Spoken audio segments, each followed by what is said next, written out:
नमस्कार। स्वागत है आपका टैक्स की ability with CS Piyush Jain Hindi YouTube channel पर।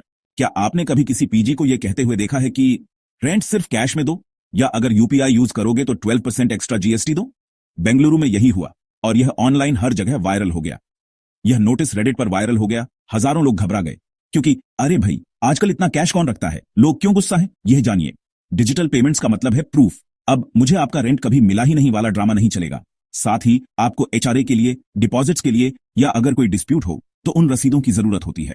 कैश के साथ फुर्र आपके रिकॉर्ड्स गायब। लेकिन ये पीजी ओनर, उन्होंने कहा यूपीआई यूज करो, ज्यादा पैसे दो। यह गड़बड़ है क्योंकि रेसिडेंशियल रेंट पर जीएसटी होता ही नहीं है जब तक कि वह कमर्शियल प्रॉपर्टी ना हो या बहुत ज्यादा वैल्यू की ना हो। तो फिर इसे क्यों चार्ज करना, और वह भी सिर्फ ऑनलाइन पेमेंट्स के लिए? सच कहें तो चिंता टैक्स की है। डिजिटल मनी एक पेपर ट्रेल छोड़ती है और कुछ लैंडलॉर्ड्स नहीं चाहते कि टैक्स अथॉरिटीज उनके पीछे पड़े, इसीलिए वे कैश पर जोर देते हैं। लेकिन टैक्स बचाना वह गैरकानूनी है, और सिर्फ पीजीएस में ही नहीं, दुकानें भी यह ट्रिक करती हैं। ऑनलाइन लोगों ने कड़ी बातें कही, रेसिडेंशियल रेंट पर कोई जीएसटी नहीं, जीएसटी नंबर मांगो, इनकम टैक्स को रिपोर्ट करो, और मेरा पसंदीदा मुझे पीएन दो, मैं टीडीएस भी काटूंगा। तो आपका अधिकार क्या है? डिजिटल पेमेंट्स को प्रेफर करें, हमेशा रसीद मांगे और रैंडम जीएसटी चार्जेस के झांसे में न आए। अगर वे जीएसटी रजिस्टर्ड नहीं है तो यह बोगस है।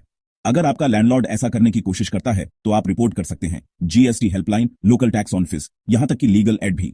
बॉटम लाइन, ये कैश ऑनली डिमांड्स ट्रस्ट को खराब करती है, किराएदारों को रिस्क में डालती है और टैक्स चोरों को बढ़ावा देती है। यह अपने अधिकारों के लिए खड़े होने और एक ज्यादा ट्रांसपेरेंट रेंटल सिस्टम के लिए जोर देने का समय है, क्योंकि यह सिर्फ एक वायरल पीजी के बारे में नहीं है। यह इस बारे में है कि हम सभी को फेयर, लीगल और सेफ हाउसिंग मिलनी चाहिए।